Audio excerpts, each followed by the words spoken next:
ಮೊನ್ನೆ ತಾನೇ ಆದಂಥ ಕದನ ವಿರಾಮದ ವಿಚಾರದಲ್ಲಿ ತಮ್ಮ ಮೂಲಕ ಹಲವಾರು ಪ್ರಶ್ನೆಗಳನ್ನು ಕೇಳಲಿಕ್ಕೆ ನಾನು ಇಚ್ಛೆ ಬೀಳ್ತಾನೆ. ಪತ್ರಿಕಾಗೋಷ್ಠಿಯ ಮಾಡೋ ಮೊದಲು ಈ ರಾಷ್ಟ್ರದ ರಕ್ಷಣೆ, ರಾಷ್ಟ್ರದ ಭಾರತೀಯರ ಜೀವ ರಕ್ಷಣೆ ಮತ್ತು ಆಸ್ತಿಪಾಸ್ತಿಗಳನ್ನು ರಕ್ಷಣೆ ಮಾಡಿ ಪ್ರಾಣಾರ್ಪಣೆ ಮಾಡಿರ್ತಕ್ಕಂಥ ಎಲ್ಲ ಯೋಧರಿಗೂ ಸಹ ಶ್ರದ್ಧಾಂಜಲಿಯನ್ನು ಅರ್ಪಿಸುತ್ತಾ ಈ ಒಂದು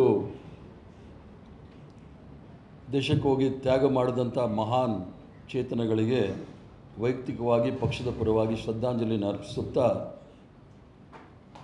ಕುಟುಂಬದ ಸದಸ್ಯರನ್ನು ಕಳೆದುಕೊಂಡಿರ್ತಕ್ಕಂಥ ಕುಟುಂಬದವರಿಗೆ ಮತ್ತು ಸೈನಿಕ ಕುಟುಂಬದವ್ರಿಗೂ ಸಹ ಭಗವಂತ ಶಕ್ತಿ ಕೊಡಲಿ, ಈ ಒಂದು ನಷ್ಟವನ್ನು ಭರಿಸಲಿಕ್ಕೆ ಅನ್ನೋದನ್ನು ಪ್ರಾರ್ಥನೆ ಮಾಡಿ ತಮ್ಮ ಮುಂದೆ ಕೆಲವು ವಿಚಾರಗಳನ್ನ ಹೇಳಲಿಕ್ಕೆ ಇಚ್ಛೆ ಬೀಳ್ತೇನೆ. ಕಾಂಗ್ರೆಸ್ ಪಕ್ಷದ ಕಾರ್ಯಕಾರಿ ಸಮಿತಿಯಲ್ಲಿ ಭಾಳ ಸ್ಪಷ್ಟವಾಗಿ ಕಾಂಗ್ರೆಸ್ ಪಕ್ಷ ತಮ್ಮ ನಿಲುವನ್ನು ಸ್ಪಷ್ಟ ಮಾಡಿದರು. ಅದರ ಪ್ರಕಾರ ಯಾವುದೇ ಕಾರಣಕ್ಕೂ ಸಹ ಪಾಕಿಸ್ತಾನಕ್ಕೆ ನಾವು ಸರಿಯಾದ ಬುದ್ಧಿ ಕಲಿಸದೆ ನಾವು ಹಿಂದೆ ಬರಬಾರ್ದು ಅನ್ನೋ ರೀತಿಯಲ್ಲಿ ತಮ್ಮ ಎಲ್ಲ ತೀರ್ಮಾನಕ್ಕೂ ಸಹ ನಾವು ಬದ್ಧರಾಗಿದ್ದೀವಿ ಅಂತೇಳಿ ಕಾಂಗ್ರೆಸ್ ವರ್ಕಿಂಗ್ ಕಮಿಟಿಯ ತೀರ್ಮಾನವನ್ನು ನಾವು ಹೇಳಿದ್ವಿ.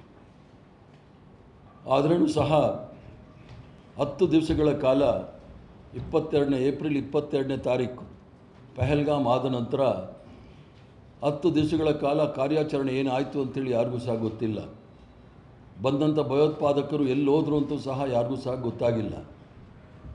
ಇವೆಲ್ಲವನ್ನೂ ಸಹ ಚರ್ಚೆ ಮಾಡಲಿಕ್ಕೋಸ್ಕರ ನಮ್ಮೆಲ್ಲರ ಅಚ್ಚುಮೆಚ್ಚಿನ ನಾಯಕರಾದ ರಾಹುಲ್ ಗಾಂಧಿಯವರು ಮತ್ತು ಆಲ್ ಇಂಡಿಯಾ ಕಾಂಗ್ರೆಸ್ ಕಮಿಟಿಯ ಸದಸ್ಯರಾದ ಮಾನ್ಯ ಮಲ್ಲಿಕಾರ್ಜುನ್ ಖರ್ಗೆರವರು ತತ್ಕ್ಷಣವೇ ಎರಡೂ ಸದನವನ್ನು ಸಹ ಪಾರ್ಲಿಮೆಂಟ್ ಸದನವನ್ನು ಕರೆದು ಚರ್ಚೆ ಮಾಡಬೇಕು ಅಂತೇಳಿ ಆಗ್ರಹ ಮಾಡ್ತಾಯಿದ್ರು. ಆದ್ರೂ ಸಹ ಈ ಒಂದು ಸದನವನ್ನು ಕರೀಲಿಕ್ಕೆ ಯಾವುದೇ ಒಂದು ಕ್ರಮವನ್ನು ತೆಗೆದುಕೊಳ್ಳಲಿಲ್ಲ. ಅದರ ಜೊತೆಗೆ ಯುದ್ಧ ಘೋಷಣೆ ಮಾಡೋದಕ್ಕಿಂತ ಮೊದಲು ಸರ್ವ ಪಕ್ಷದ ಸದಸ್ಯರ ಸಭೆಯನ್ನು ಕರೆದು ಅದಕ್ಕೂ ಸಹ ನರೇಂದ್ರ ಮೋದಿಯವರ ಗೈರು ಹಾಜರಿ ನೋಡಿದಾಗ ಎಲ್ರಿಗೂ ಸಹ ಆಶ್ಚರ್ಯ ಆಗ್ತಕ್ಕಂಥ ವಿಚಾರ. ಯಾವುದೇ ಕಾರಣಕ್ಕೆ ಗಂಭೀರವಾದ ವಿಚಾರ ಇರ್ಬೋದು, ಗಂಭೀರವಾದ ವಿಚಾರದಲ್ಲಿ ಅವರು ತಲ್ಲೀನರಾಗಿರ್ಬೋದು ಅಂಥೇಳಿ ಭಾರತ ದೇಶದ ಜನಸಾಮಾನ್ಯರು ತಿಳ್ಕೊಂಡಿದ್ರು. ಆದರೆ ಪಹಲ್ಗಾಮ್ ಆದ ಮಾರನೇ ದಿವಸ ಬಿಹಾರಲ್ಲಿ ಚುನಾವಣೆ ಭಾಷಣ ಮಾಡೋಕ್ಕೆ ಹೋಗಿದ್ದರು.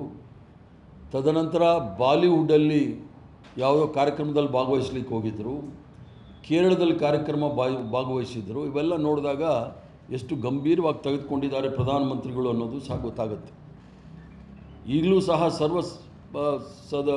ಪಕ್ಷದ ಸಭೆಯನ್ನು ಕರೆದಾಗ ನರೇಂದ್ರ ಮೋದಿಯವರು ಬರ್ತಾರೋ ಇಲ್ಲೋ ಅನ್ನೋದು ಗೊತ್ತಿಲ್ಲ. ಯಾಕಂದರೆ ದೇಶದ ಪ್ರಜೆಗಳಿಗೆ ಏನಾದರೂ ಸಂದೇಶವನ್ನು ಕೊಡಬೇಕಾದ್ರೆ ಅದು ದೇಶದ ಪ್ರಧಾನಮಂತ್ರಿಗಳಿಗೆ ಕೊಡಬೇಕೇ ವಿನಃ ಬೇರೆ ಯಾರೂ ಸಹ ಕೊಡಲಿಕ್ಕೆ ಸಾಧ್ಯ ಇಲ್ಲ. ಇದೊಂದು ಸಾಂಪ್ರದಾಯಿಕವಾಗಿ ಬಂದಿರತಕ್ಕಂಥ ವಿಚಾರ.